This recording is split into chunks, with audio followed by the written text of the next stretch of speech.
تو وہ اپنے شک میں ہی تردد کر رہے ہیں، بھٹک رہے ہیں۔ ولو ارادو، ولو اور اگر ارادو انہوں نے ارادہ کیا ہوا تھا، الخروج نکلنے کا، اور اگر انہوں نے ارادہ کیا ہوتا نکلنے کا، لأعدوا البتہ تیاری کرتے وہ، لہو اس کے لیے، عدتن تیاری کرنا، لأعدوا لہو عدتن البتہ تیاری کرتے وہ اس کے لیے تیاری کرنا، ولیکن اور لیکن، کریہا، کریہا کا معنی کیا ہوتا ہے؟ ناپسند کیا، ولیکن اور لیکن ناپسند کیا، اللہ اللہ تعالیٰ نے، ولیکن کرہ اللہ اور لیکن اللہ تعالیٰ نے ناپسند کیا، انبعاثہم کس بات کو؟ انبعاثہم ان کے اٹھنے کو، ان کے اٹھنے کو اللہ تعالیٰ نے کیا کیا؟ ناپسند کیا۔ فثبتهم، فثبت، ثبت یثبت، یہ تین الفاظ ہے، ایک صح ہے، ایک ثبت ہے، باب تفعیل ہے، اور ہم ہے۔ جنہوں نے عربی گرامر پڑھی ہوگی ان کے لیے آسان ہوگا سمجھنا۔ فثبتهم، فا کا معنی کریں گے تو، ثبت روک دیا، ثبت یثبت تثبیتا روک دیا، ہم انہیں تو روک دیا انہیں، وقیلا اور کہا گیا، اقعدو تم سب بیٹھے رہو، اقعدو تم سب بیٹھے رہو، یہ امر کا صیغہ ہے جمع مذکر، حکم دیا جا رہا ہے بیٹھنے کا کہ تم سب بیٹھے رہو، مع القاعدین، مع کا معنی ہوتا ہے ساتھ، القاعدین بیٹھنے والوں کے۔ تو کیا ترجمہ ہو گیا اس پوری آیت کا؟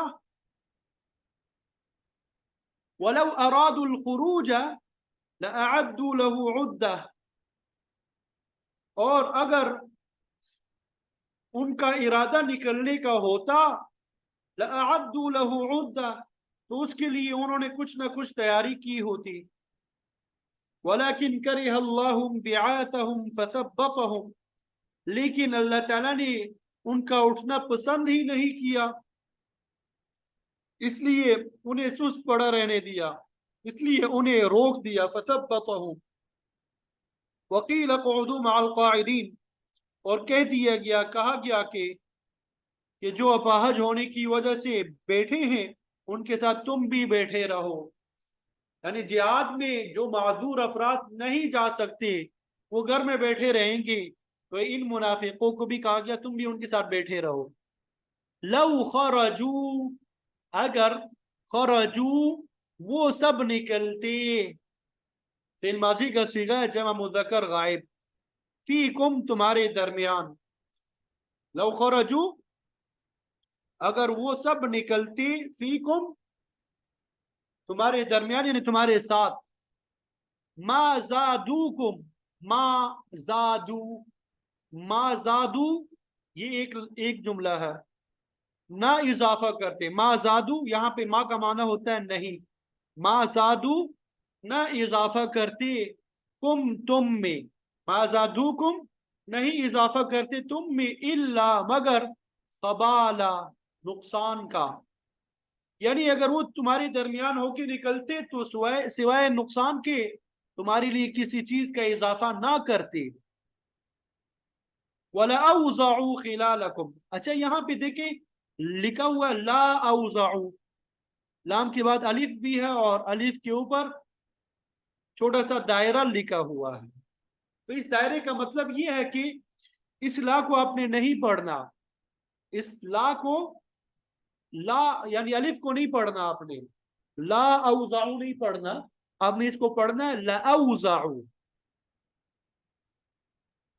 پہلے بھی آپ کو بتا چکا ہوں کہ قرآن مجید کا جو رسم ہے، رسم سے مراد جو ہمیں لکھا ہوا نظر آتا ہے یہ کیا ہے؟ توقیفی ہے، اس کو کہتے ہیں رسم مصحف عثمانی، یہ آیت اگر آپ کو نظر آ رہا ہے دیکھیں، لا اوزعو، اس کو پڑھنا کیسے چاہیے؟ لا اوزعو، لیکن اس کو پڑھتے کیسے؟ لا اوزعو۔ اس کو کیسے لکھا جائے گا کہ میں ذرا لکھ کے بتاتا ہوں تاکہ واضح ہو جائے۔ پڑھتے ہم اس طرح لا اوزعو، ٹھیک ہے، یہ سائڈ میں نے لکھ دیا لا اوزعو، لیکن لکھا کیسے جاتا ہے؟ لا اوزعو۔ تو یہ قرآن مجید میں کہا، کہیں پر بھی آپ کو کچھ مقامات ہے جہاں پہ یہ سرکل لکھا ہوتا ہے، دائرہ بنا ہوتا ہے الف پہ، تو اس الف کو نہیں پڑھا جاتا۔ تو چونکہ رسم مصحف عثمانی میں یہ الف لکھا ہوا ہے، اس لیے یہاں پہ بھی لکھا گیا ہے۔ تو لأوزعو، اور البتہ گھوڑے دوڑاتے، لام کے اوپر جو زبر ہے اس کو کہتے ہیں لام تاکید کے لیے۔ یہ سائڈ پہ میں نے لکھا ہے، سائڈ پہ یہاں پہ پتہ نہیں نظر آ رہا ہے کہ نہیں آپ کو۔ لأوزعو، اور البتہ گھوڑے دوڑاتے، خلالکم، تمہارے درمیان۔ اگر لا ہم کریں، لا کا معنی ہوتا ہے نہیں، تو یہ لام تاکید کے لیے ہے، لام نافیہ نہیں ہے۔ یبغون، یہ جہاں مذکر غائب کا صیغہ ہے، یہ جو میں الفاظ بول رہا ہوں یہ عربک گرامر جنہوں نے پڑھی ہے ان کی یاد دہانی کے لیے، باقی جنہوں نے نہیں پڑھی وہ پریشان نہ ہوا کرے، بس سن لیا کرے، اب بس یہ دیکھا کریں کہ جی یہ بھی کچھ چیز ہے، ٹھیک ہے۔ یبغون، وہ سب تلاش کرتے ہیں، تم میں، الفتنہ، فتنے کو، یعنی وہ جو منافق تمہارے ساتھ شامل ہو کے جاتے سوائے نقصان کے تمہارے لیے کسی چیز کا اضافہ نہ کرتے اور فتنہ پیدا کرنے کی کوشش کرتے، تمہارے درمیان میں فتنہ پیدا کرنے کے لیے گھوڑے دوڑاتے رہتے۔ وفیکم، اور تمہارے درمیان، سماعون، کئی جاسوس ہے، لہم، ان کے لیے، ان کے جاسوس بھی تمہارے درمیان ہے۔ واللہ، اور اللہ تعالی، علیم، خوب جاننے والا ہے، بالظالمین، ظلم کرنے والوں کو، ظالموں کو۔ لقد، البتہ، یقینا، یا تحقیق، ابتغوا، تلاش کرتے رہے وہ، تلاش کرتے رہے وہ سب، ٹھیک ہے، الفتنہ، فتنے کو، من قبل، اس سے پہلے، یقیناً اس سے پہلے بھی وہ فتنے تلاش کر رہے تھے۔ ابتغوا، یہ بھی ماضی کا صیغہ ہے جہاں مذکر، ابتغوا، دوسرا واو بھی تھا، ساکن تھا، اجتماع ساکنین کی وجہ سے اس کو گرا دیا گیا۔ وقلبوا، اور پلٹتے رہے وہ سب، لکا، آپ کے لیے، الامور، حکموں کو۔ قلبوا، ابتغوا، یہ ماضی ہے جہاں مذکر، ٹھیک ہے۔ حتی، یہاں تک کہ، جاء، آ گیا، الحق، حق، وظہر، اور غالب رہا، امر اللہ، اللہ کا حکم، وہم کارہون، اور وہ ناپسند کرنے والی۔ ومنہم، اور ان میں سے بعض، ومنہم، اور ان میں سے بعض، من، وہ ہے، یقول، جو کہتی ہیں یا جو کہتا ہے، اذن لی، اذن، ایذن، یا ایذن، اجازت دیجئے، لی، مجھے، ولا تفتنی، اور فتنے میں مت ڈالیے، نی، مجھے، الا، خبردار، فی الفتنتی، فتنے میں، سقطوا، وہ پڑ چکے ہیں، گر چکے ہیں۔ وَإِنَّ، اور بے شک، جہنم، جہنم، لمحیطۃ، البتہ احاطہ کرنے والی ہے، گھیرنے والی ہے، بالکافرین، کافروں کا، جہنم کافروں کا احاطہ کرنے والی، یعنی کافر درمیان میں ہوں گے، ارد گرد جو ہے جہنم ہوگی ان کی۔ ان تصب کا حسنۃ، ان تصب کا، یہ کیمرے آن نہ کیا کرے براہ مہربانی، یہ کیمرے آف رکھا کریں، ایک منٹ۔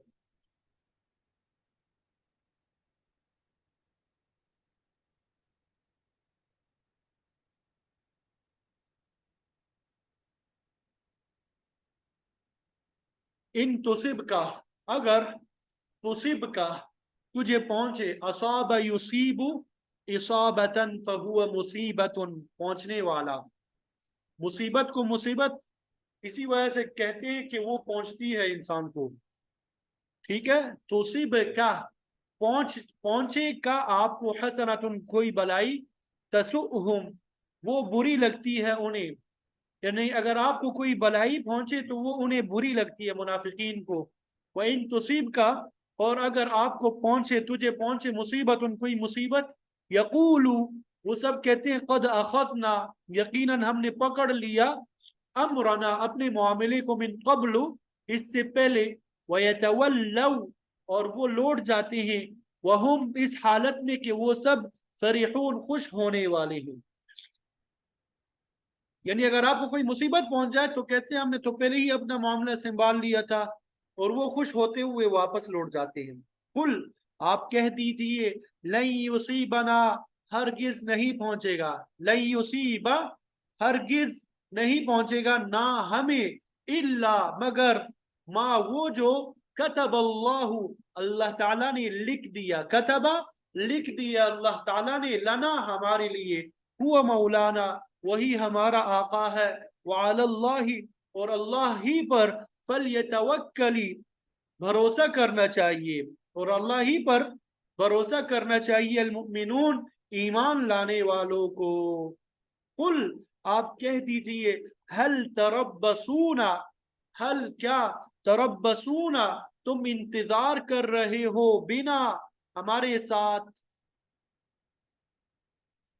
الا مگر احدى الحسنیین، احدا احدا ایک، الحسنیین دو بلائیوں میں سے، آپ فرما دیجئے کہ تم تو ہمارے متعلق دو خوبیوں میں سے ایک خوبی کا ہی انتظار کر رہے ہو، وَنَحْنُ اور ہم نتربص انتظار کر رہے ہیں، بکم تمہارے ساتھ، ان یصیبکم اللہ یہ کہ یصیبہ پہنچائے، کم تمہیں، اللہ اللہ تعالی، بعذاب کوئی عذاب، من عنده اپنے پاس سے،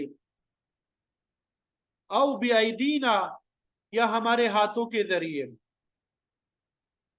فتربصوا تو تم بھی انتظار کرو، انا معکم بے شک ہم، معکم تمہارے ساتھ، متربصون انتظار کرنے والے ہیں، انتظار کر رہے ہیں، بے شک ہم بھی تمہارے ساتھ کیا کر رہے ہیں، انتظار کر رہے ہیں۔ یہاں تک بات سمجھ آ گئی؟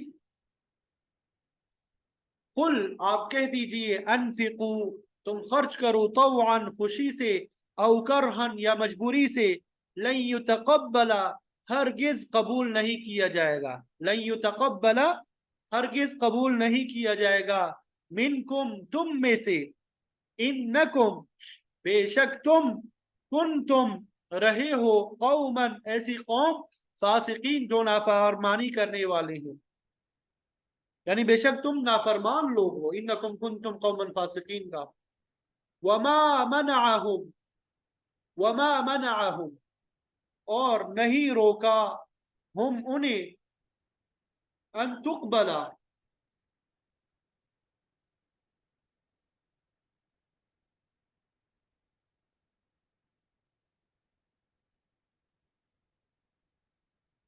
وما منعہم اور نہیں روکا انہیں، ان یہ کہ تقبلا قبول کیے جائے، منہم ان سے، نفقاتہم ان کے خرچے، الا مگر، انہم یہ کہ بے شک وہ، کفروا انہوں نے کفر کیا اللہ کے ساتھ، وبرسولہ اور اللہ کے اس کے پیغمبر کے ساتھ، ولا یأتون اور وہ نہیں آتے، الصلاۃ نماز کو، یعنی نماز ادا نہیں کرتے، نماز کے لیے نہیں آتے، الا مگر، وہم کسالى کہ وہ ہوتے ہیں کسالى سستی کرنے والے، ولا ينفقون اور وہ خرچ نہیں کرتے، الا مگر، وہم کارہون ناپسند کرنے والے، یعنی خرچ کرتی ہیں ناگواری کے ساتھ۔ تو یہ ان آیات کا ترجمہ ہے جو آپ کے سامنے بیان کر دیا۔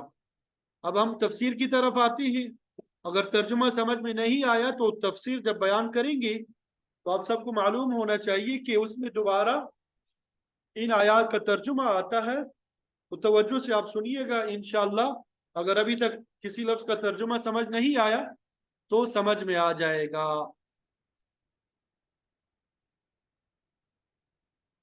تو آپ کو معلوم ہے کہ سب سے پہلے ربط بیان کرتے ہیں، لنک بیان کرتے ہیں کل کے سبق کے ساتھ۔ تو غزوہ تبوک کا سلسلہ جاری ہے، غزوہ تبوک کے بارے میں پڑھ رہے ہیں۔ پہلے اللہ تعالیٰ نے جہاد کی ترغیب دی، پھر اہل ایمان کو خبردار کیا کہ جہاد میں سستی نہ دکھائے بلکہ ہر حالت میں جہاد میں شریک ہو، اور پھر جہاد کی حکمت بیان کی کہ اس سے مقصود اللہ تعالیٰ کی کلمے کی بلندی ہے۔ ایمان والوں کو جہاد ہی کی وجہ سے عزت نصیب ہوتی ہے۔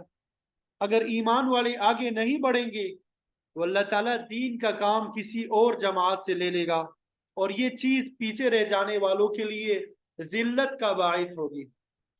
اور پھر اللہ تعالیٰ نے منافقین کا حال بیان کیا کہ جہاں انہیں کوئی مفاد نظر آتا ہے وہاں آپ صلی اللہ علیہ وسلم کے ساتھ چل پڑتے ہیں، اور جہاں کوئی مشقت طلب کام ہوتا ہے وہاں جانے سے گریز کرتے ہیں۔ غزوہ تبوک کا سفر بھی چونکہ بہت ہی لمبا تھا، گرمی کا موسم تھا، قحط سالی کا زمانہ تھا، تو منافقین نے اس سفر سے حد الامکان گریز کیا، اجتناب کیا کہ اس سفر میں نہ جائے، تو اللہ تعالیٰ نے ان کی مذمت بیان فرمائی۔ تو یہ سلسلہ آخر تک چلے گا۔ گزشتہ سبق میں، کل کے سبق میں ہم نے پڑھا ہے کہ منافقین نے کئی حیلے بہانے بنائے، کہنے لگے اگر سامان قریب ہوتا، سفر درمیانہ ہوتا تو ہم ضرور جہاد میں شامل ہوتے۔ بعض نے کئی قسم کی مجبوریاں ظاہر کی اور غزوہ تبوک میں شریک ہونے سے معذرت کر لی، تو اس پر آپ صلی اللہ علیہ وسلم نے ان کے عذر کو قبول کرتے ہوئے ان سے درگزر فرمایا۔ اگرچہ آپ نے یہ کوئی غلط کام نہیں کیا تھا لیکن یہ پسندیدہ بھی نہیں تھا، اس لیے اللہ تعالیٰ نے نہایت ہی لطیف انداز سے آپ صلی اللہ علیہ وسلم کو تنبیہ فرمائی اور فرما دیا عفا اللہ عنکا، اللہ تعالیٰ نے آپ کو معاف فرمایا، اللہ تعالیٰ آپ کو معاف فرمائے، اللہ تعالیٰ آپ کو کیا کرے؟ معاف فرمائے، آپ سے درگزر فرمائے۔